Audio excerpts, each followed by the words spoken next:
अब्बू मैं स्कूल जा रही हूँ, अल्लाह हाफिज। जाओ बेटी, खूब मन लगा कर पढ़ो, अल्लाह हाफिज। शिफा, ओ शिफा, अरे रुक तो जा जरा। ये ले तेरे खाने का डिब्बा, आज फिर भूले जा रही थी। ओ शुक्रिया मेरी अम्मी, अच्छा हुआ जो आपने याद दिला दिया, वरना कल की तरह फिर से भूखे रहना पड़ता मुझे। अब मैं चलती हूँ, अल्लाह हाफिज अम्मी। इतना कहकर शिफा अपने स्कूल चली जाती है। शिफा के अब्बू उस्मान एक गरीब किसान थे, हालांकि वो बहुत ईमानदार थे, इतने कि उसकी ईमानदारी का पूरे गांव में चर्चा था। गरीब होने के बावजूद उन्होंने हमेशा शिफा को पढ़ाया लिखाया। शिफा भी एक होशियार लड़की थी। वो गांव के सरकारी स्कूल में पढ़ती थी और हर साल सबसे अच्छे नंबर लाकर पास होती थी। सभी बच्चे ध्यान से मेरी बात सुनो, कल सभी बच्चों को अपने अपने घर से किसी न किसी बड़े को लेकर आना है। माता पिता आ सके तो सबसे बढ़िया, कल तुम लोगों का रिजल्ट बताया जाएगा, ठीक है? अगले दिन शिफा अपने अब्बू को साथ लेकर स्कूल जाती है और फिर कक्षा 8 में टॉप किया है शिफा ने। शाबाश बेटा, आगे आओ। शिफा स्टेज पर जाती है। हमें वाकई शिफा जैसे बच्चों की जरूरत है। ये हर साल अपनी क्लास में फर्स्ट आती है। मैं धन्यवाद देता हूँ इस होनहार बच्ची के पिता उस्मान भाई को। शिफा की इस कामयाबी के पीछे इनकी कितनी मेहनत है, ये बात मैं अच्छे से जानता हूँ।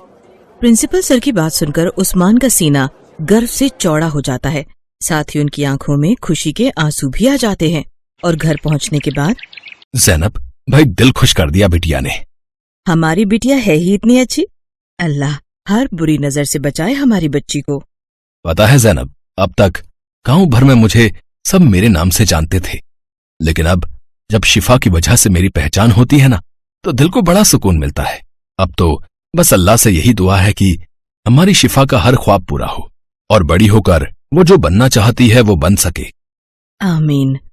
आप देखिएगा ऐसा जरूर होगा। वक्त अपनी रफ्तार से बीत रहा था और एक दिन कुछ ऐसा हुआ जिसने सब कुछ बदल कर रख दिया। स्कूल से घर लौटते हुए शिफा को एक गाड़ी ने टक्कर मार दी। इस हादसे में शिफा ने अपनी दोनों आंखों की रोशनी खो दी। ये हादसा सिर्फ शिफा पर ही नहीं बल्कि उसके पूरे परिवार पर कहर बनकर टूटा था। शिफा से जुड़े उसके अब्बू और अम्मी के सपने भी टूट गए थे और खुद शिफा भी पूरी तरह से टूट गई थी। अब्बू मुझे माफ कर दीजिए, मैं हार गई, अब मैं कुछ नहीं बन पाऊंगी, मैं किसी लायक नहीं रही। अब्बू। नहीं मेरी बच्ची, ऐसे हिम्मत नहीं हारते, अल्लाह पर भरोसा रखो, वो सब ठीक करेंगे। इस बात का शुक्र करो कि इतने खतरनाक हादसे के बाद भी तुम हमारे साथ हो। नहीं अब्बू, अब मेरे जिंदा रहने का क्या मतलब है, जब कुछ देख ही नहीं सकती तो जी कर क्या करूंगी मैं। वक्त बीत रहा था और शिफा वक्त के साथ और भी ज्यादा नाउम्मीद होती जा रही थी। वो खुद पर से भरोसा पूरी तरह से खो चुकी थी। दूसरी तरफ शिफा के इलाज पर खर्च की वजह से घर की माली हालत भी पहले से बदतर हो गई थी। उस्मान ने खेती बाड़ी के साथ साथ शहर जाकर मजदूरी करना भी शुरू कर दिया और फिर एक दिन शहर से घर लौटते हुए, अरे ये किसका बैग है? अब खोल कर देखता हूँ, शायद जिसका है ये उसकी कोई पहचान मिल जाए। उस्मान उस बैग को उठाकर खोलता है तो उसे अपनी आंखों पर यकीन नहीं होता। उस बैग के अंदर सोने चांदी के ढेर सारे गहने भरे हुए थे। या खुदा, कितनी मेहनत से ये सब जोड़ा होगा किसी ने, पर इसके अंदर तो ऐसा कुछ भी नहीं जिससे इसके मालिक के बारे में कुछ पता चल सके। लेकिन जो भी हो, मुझे उसे ढूंढना ही होगा जिसका ये बैग है। कितना परेशान होगा वो। इतना सारा सोना और चांदी उस्मान ने पहली बार देखा था और फिलहाल उसकी माली हालत भी बहुत ज्यादा खराब थी। लेकिन उस्मान अल्लाह की इबादत करने वाला बंदा था। उसके मन में एक पल को भी लालच नहीं आया और वो उस बैग के मालिक को ढूंढने की उम्मीद में आगे बढ़ने लगा। तभी कुछ दूरी पर उस्मान को एक बूढ़ा आदमी दिखाई दिया जो रास्ते पर कुछ ढूंढ रहा था और बहुत परेशान दिख रहा था। अस्सलाम वालेकुम, आप कुछ ढूंढ रहे हैं क्या? कुछ खो गया है क्या? वालेकुम अस्सलाम बेटा, मेरा एक बैग था, वो कहीं गिर गया है, उसमें बहुत सारे जी कहीं ये तो आपका बैग नहीं है? अरे हाँ, अब यही तो है, शुक्र है अल्लाह का, ये मुझे वापस मिल गया। बूढ़े आदमी ने फौरन अपना बैग खोलकर देखा। उसने पाया कि बैग में सब कुछ सही सलामत है और कुछ भी गायब नहीं था। ये देखकर बूढ़े आदमी ने चैन की सांस ली और फिर, बेटा तुम जैसे फरिश्ते आज भी मिलते हैं, ये मैंने नहीं सोचा था। इस बैग को लौटाकर तुमने साबित कर दिया कि अब भी इंसानियत बाकी है इस जहां में, जिसे तुम जैसे अल्लाह के बंदे कायम रखे हुए हैं। जी ऐसा कुछ नहीं, मैंने तो बस वही किया जो मेरे ईमान ने मुझसे कहा। अच्छा तो अब मैं चलता हूँ, खुदा हाफिज। नहीं नहीं, तुम्हें खाली हाथ कैसे जाने दूं? लो ये एक मेरी तरफ से ये रख लो। देखो मना मत करना, अपनी नेक दिली का सबाब समझ कर रख लो। उस बूढ़े आदमी ने कुछ पैसे उस्मान की तरफ बड़े ही प्यार से बढ़ाए थे, जो वाकई काफी ज्यादा थे। उस्मान के काफी मना करने पर भी बूढ़े आदमी ने वो पैसे उस्मान को पकड़ा ही दिए, और सच ये था कि वाकई उन पैसों से उस्मान की बहुत मदद हो गई। शिफा के इलाज के लिए लिया हुआ सारा उधार चुक गया और उसके बाद भी कुछ पैसे बच गए।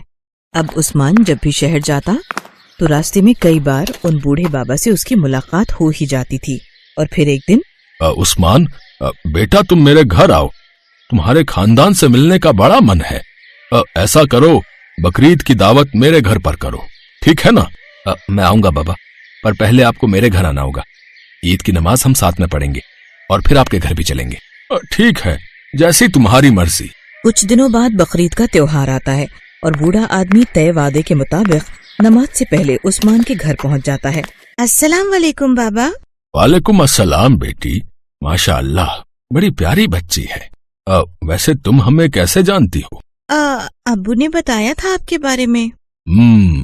मुझे भी तुम्हारे बारे में सब मालूम है, पर अब फिक्र मत करना मेरी बच्ची, मैं सब ठीक कर दूंगा। नहीं बाबा, अब कोई कुछ नहीं कर सकता। मेरी जिंदगी में अब सिवाय अंधेरे के कुछ भी नहीं है। खैर ये सब छोड़िए, आप चलिए, अब्बू आपका इंतजार कर रहे हैं। इसके बाद उस्मान और वो बूढ़ा आदमी साथ में ईद की नमाज पढ़ने जाते हैं। और फिर, अब्बू हम कहाँ जा रहे हैं? बाबा ने बकरीद की दावत दी है, बस वहीं जा रहे हैं बेटा। बूढ़ा आदमी उन तीनों को साथ लेकर चल पड़ता है। बातें करते करते अचानक वो सभी जंगल की तरफ मुड़ जाते हैं और ये देखकर ज़ैनब घबरा जाती है। ये रास्ता तो जंगल को जाता है। घबराओ मत बेटी, मैं शहर के शोर शराबे से दूर यहीं रहता हूँ, बस मेरा घर पास ही में है। कुछ देर चलने के बाद जंगल के बीचों बीच सबको एक आलीशान हवेली दिखाई देती है, जिसे देखकर उस्मान और ज़ैनब चौंक जाते हैं। बाबा क्या वाकई ये है आपका घर? हाँ यही है। अब अंदर भी चलोगे या यहीं सारी बातें करोगे भाई? सभी लोग घर के अंदर जाते हैं तो देखते हैं कि वहाँ पहले से ही एक बहुत बड़ा दस्तरखान बिछा हुआ है, जिस पर एक से एक पकवान भी रखे हुए हैं। चलो अब बिस्मिल्लाह करो भाई। जी आप लोग नोश फरमाइए, मैं और शिफा बाद में। नहीं बेटी, ईद की खुशी में ये आपके लिए खास दावत है, आओ सब साथ बैठकर खाएंगे। उस्मान और उसके परिवार ने पहली बार इतना बढ़िया और लजीज खाना चखा था। हालांकि बूढ़े आदमी के अलावा उस आलिशान घर में और कोई नजर नहीं आ रहा था। ये बात ज़ैनब को थोड़ी अजीब लग रही थी, लेकिन तभी शिफा खाना छोड़कर अपनी आंखें मलने लगी। ये देखकर ज़ैनब ने उससे पूछा, क्या हुआ शिफा, आंखों में कुछ चला गया है क्या बेटा? अम्मी, क्या ये सच है? रुकिए जरा। ये कहकर शिफा अपनी आंखें जोर से बंद करती है और फिर आंखें खोल लेती है, और इस बार उसकी आंखों से आंसू बहने लगते हैं। क्या हुआ मेरी बच्ची, कुछ तो बता, तू रो क्यों रही है? करिश्मा हुआ है अम्मी, मुझे सब दिखाई दे रहा है।